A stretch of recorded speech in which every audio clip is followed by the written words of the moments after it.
Alexander the Great's army's halt campaign to besiege Tyre from January to July in 332 BCE. Tyre was the largest and most important city-state in Phoenicia. It was located on the Mediterranean coast, along with a neighboring island that had two natural harbors on the mainland side.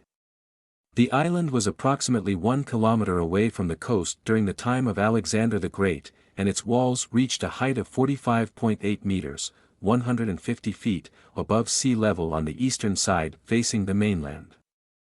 The cause of war: Alexander wanted to sacrifice to Heracles in Tyre, but the Tyrians saw it as a ploy to occupy the city. They suggested he do so in Old Tyre on the mainland, which had no strategic significance. The Tyrian navy was stationed in the harbors of the island.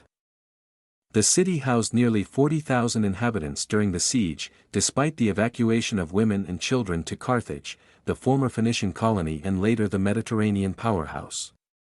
The Carthaginians also promised to send a fleet to aid their mother city. Alexander the Great constructed a causeway approximately 1 kilometer long and 200 feet wide to connect the mainland to the island of Tyre during the siege. The causeway was made from rocks, timbers, and rubble taken from the old city's buildings.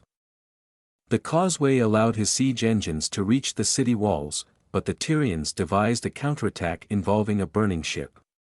Despite this setback, Alexander's previous victories and control over Phoenician fleets enabled him to widen the causeway under naval protection.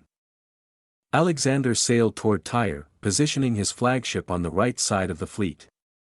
As they came into view of the city, the Tyrians were surprised to see the enlarged Macedonian fleet. Despite their outnumbered situation and the failed aid from Carthage, the Tyrians could only blockade the entrances to their two harbors.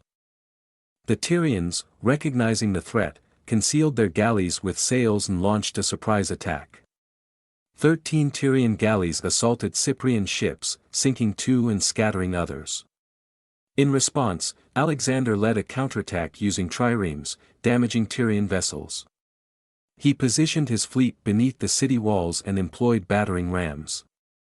After diversionary attacks, Alexander's forces breached the walls, and elite troops entered the city, engaging in killing and looting.